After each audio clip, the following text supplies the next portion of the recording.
it's Ashley Bookistrom, and I'm back with another video. As you can see by the title of this video, I'm doing something a little different. So this is going to be a new series on my channel titled Reader's Advisory 101. If you've never heard of Reader's Advisory, it's something that I do as a part of my job as a librarian, where essentially we do recommendations. That is a fancy way to say that we recommend books. So I thought that I could bring kind of my skill set that I use in my job to here on this channel, where I will do reader's advisory for a host of different categories and topics. And I'll do this, I don't want to say once in a blue moon, but I'll do this every now and then. And what I'll do is I'll have the Reader's Advisory 101 and it's recommending and then the topic. So as you can see from this one, this is Reader's Advisory 101 recommending Black indie romances. So I am going to preface this by saying that I am not the end all be all when it comes to romance. There are a lot of booktubers out there that read exclusively romance. I have a tendency to read all over the place, and I am a newbie when it comes to romance. I just started reading romance probably solidly within the past couple of years, and I've really enjoyed it. In my journey of reading romance, I have learned the difference between like independently published romance and traditionally published romance, and getting access to Kindle Unlimited, and what that has opened the doors for me in terms of reading and discovering new authors. And it's been an interesting journey. So I'm going to be recommending 5 Black indie romances that exclusively show Black love, meaning that both protagonists are Black. And these are 5 that I've really enjoyed. I won't even go into the authors because there's a couple of authors that I exclusively now just will read anything that they pretty much put out. But I'm just going to solely talk about the books to give you a brief description of the books and my thoughts and feelings about each. So let's go ahead and jump right in. Before we start, I would like to say if there's any categories or genres or anything that you specifically want to see in these videos going forward, let me know in the comment box below, and I'll see how I can put stuff together in order to make sure that this is beneficial for all of us. So the first one that I'm going to actually recommend is one that I actually just finished a couple of days ago, and it's by an author that I'm really enjoying, and the author's name is Beloved. And she writes so much in the indie world, a whole host of stuff. I mean, a lot of stuff. And I really enjoyed everything that she puts out. She actually has her own company that's Beloved Productions, and what it does is it actually pushes forward other Black indie romance authors, and that's how I've actually ended up discovering quite a few other authors, is through her publication line. So if you've never heard of Beloved, definitely check her out. But the one that I just finished was Fans Only, and this is a romance about 2 characters by the name of Aries and Merrick, and I just stated that Merrick is my new book boyfriend. They've been friends for a very long time, and they decide to start a Fans Only account and put themselves into the sex industry because they both need money and they're trying to reach their goals. Merrick wants to have his own recording studio, and Aries wants to become a fashion designer and intern with this individual, but it costs a lot of money in order to apply for the internship and open up her own fashion house. So they of course end up deciding that they are going to have sex on camera and build this fans account and get money for people to pay to watch them have sex. And of course, as you know, it starts off with them just having sex as friends, and then things get deeper. And I just really loved the dynamic between Merrick and Aries. I know that Aries struggled a lot with not loving the idea of someone and loving the person that she's actually dating, and Merrick was a complete gentleman and tried to show her that there were good guys in the world and there were men that were good beyond just the idea of them being good, and they just were so good. This one punched a hole in my chest in some parts, but it was just a phenomenal work, and I just loved everything about it. This was a 5-star read for me. So if you haven't checked out anything by Beloved, I have 2 or 3 other ones that I've read by her, but this one has been my favorite so far, and it's just It's so great, just so great. And the next one that I'm going to recommend is actually a series, and this is the After Hours series by Ava Freeman. I've read the first two, and I have the third one checked out from KU, and I probably will read that within the next week or so. But if you're looking for great lesbian romance, Black love lesbian romances, Ava Freeman does a wonderful job of writing those. I think that all of these are based off of workplace relationships, and they're not connected necessarily in any way. I think she said like on her site that they're only connected by theme, meaning that they're all female-female relationships that take place in workplace environments. And so far that's been the truth. I haven't seen any connections between the first two that I've read.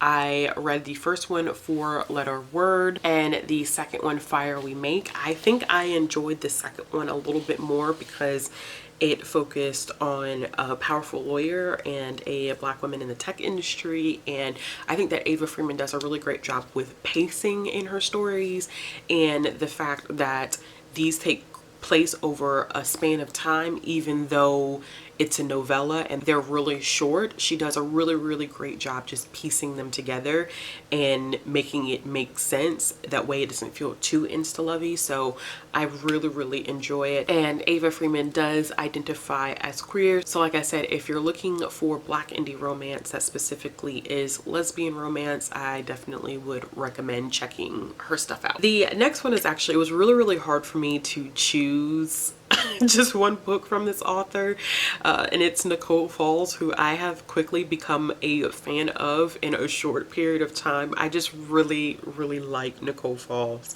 I really do. She has these short novellas that are kind of lined up with like holidays. One is like A Merry Little Filth Miss, then there's A Good Luck Beep, I don't want to say it. And then there's another one that was with Valentine's Day, so I read those. And then there was one that I found recently that I really enjoyed that was kind of like a food-based romance, and that one is called Sugar Butter Flour Love. And this is a romance between Isabella and Travis, who did not get along when they were younger. So this is kind of like an enemies to lovers romance. They did not get along at all, and they end up entering this cooking show. Well, Isabella enters it because she wants to expand her business, and then he enters it as a way to give back, I think, to his hometown in some ways. I think that's how it went, how he ended up being tied back into it.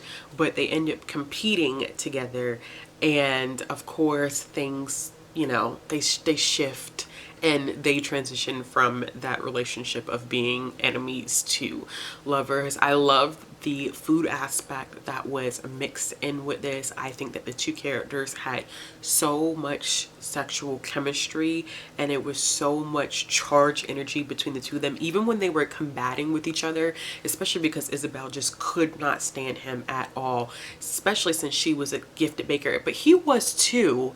He was gifted as well. But I think that there was just so much tension between the two of them. Like, you can feel the charge of energy going between the two of them, and I just love the way that it ended and how this cooking show progressed, because it actually does take you through the different challenges that they have to go through on the cooking show, which I thought was really cool. And I think this is like one of my first times reading a food-based romance in general, so really great. If you don't want to check that one out, just check out Nicole Falls in general, because she's an excellent Black indie romance author. The next one that I have is one that I think I found through the Be Love publications, and it's Training My Heart to Love You by Monica Walters. And this is one that I talked a little bit about in my mid-year book Freakout tag, because I like this one because of the plus size representation in it. And I love that our main character, Courtland, was very confident in her body and loved herself and was appreciative of her body. And that self-love element that she had in there in being plus size was just really great. So even when she met this guy, there was this element where she wanted to transition to becoming healthier, but it wasn't more so about like, I hate the way I look, I hate my self-image. It was, I want to work out and become healthy and whatever the case may be. But it was just, for me, it was good plus size representation, and the romance was really great. I love that there was this discussion about the relationship between her and her mom, and why her mom and her did not get along at all. This touched a little bit on that whole idea of generational trauma, which seems to be a theme that I pick up on in all of my books. Don't know why. Maybe I should figure that one out. But there is this discussion on generational trauma and having to deal with that, and thinking about the relationships that we have with our parents and things that our parents have experienced that kind of determine how they function and operate with us. And you see Courtland have to go through that with her mom. And so this book really did cover a host of different things. There was conversations also about not necessarily always trusting family, because some crazy things happened with her family that just was off the wall. But it was very, very big on self-love and trusting yourself and believing yourself. I think that Zason was a really great male counterpart. He was a great love interest. He had some things about him that I didn't like necessarily, but I loved the way that he treated Courtland. He treated Courtland like she was the queen of his life, and I absolutely love that. It was just so positive and so fulfilling, and I just love their dynamic. So definitely check this one out if you're looking for a Black indie romance that has some plus size representation. And the last one that I have on this list is a short novella, and this is New Year, New Boo by Alexandria House. This is the first time that I've ever read anything by Alexandria House, and she did not disappoint. This is literally so short that I don't want to say too much because I don't want to spoil it, but it's about two characters by the name of Langston and Crew, and they get together at a boss's holiday party for New Year's. It's a New Year's Eve party, and they get there, they hit it off, and of course we all know what follows. But I don't want to say, because there's a little bit of conflict that happens in it, but I don't want to say what that is because I don't want to give the book away. But I definitely would recommend checking this one out. I love Alexandria House's writing style. I think that this just felt so true to life because of her writing style. It's very tricky with short novellas to write them in a way that don't feel too insta-lovey and still kind of give off this romance that's realistic in such a short period of time. So I think that she did that very, very well. And this is a great read if you're looking for like a New Year's type of romance book. I had just gotten off a kick of reading holiday romances, and I was like, I wonder if anybody has written like a New Year's Eve or a New Year's Day romance. And sure enough, this is one that I ended up finding, so I definitely would recommend checking this one out if you're looking for something of the sort. All right, y'all, so that is it. Those are 5 Black indie romance books that you should check out that focus specifically on Black love. I would definitely also recommend, this is an extra bonus tip, if you want to sample some works of Black indie romance authors, I would recommend checking out the Luminous Cruise Ship Chronicles, which is one that I just finished up last month, and I really enjoyed it. It gives you a taste of so many different people. It's 8 books. I originally found that one because of Nicole Falls. She wrote the 8th book, and I was just like, you know what, I'm gonna check out everybody's works in this series. And I did end up finding a lot of different people to choose and kind of explore more in depth. I think that it is a great gateway series as well if you want to, because they're all pretty short. They're like 20 pages up to like maybe 50-60, and they all take place on the same cruise ship, and all 8 of these authors work together to write the series, and they pushed them out during the time that we were on lockdown for COVID.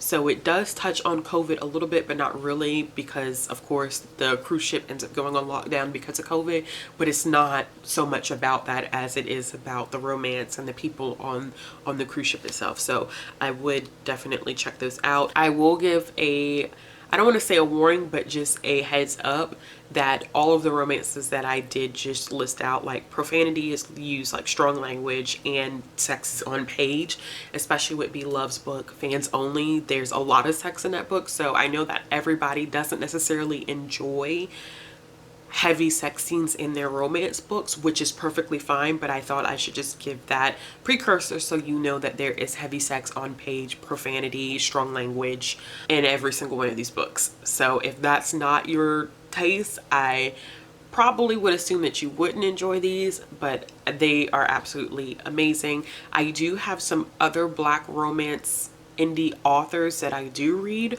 but they write interracial romances. So I may do a video where I talk about Black indie romance that has interracial relationships, because one off the top of my head is Shea Violet, who I've really enjoyed. I think I've read like 2 or 3 of her books already, and I think I just checked another one out on KU.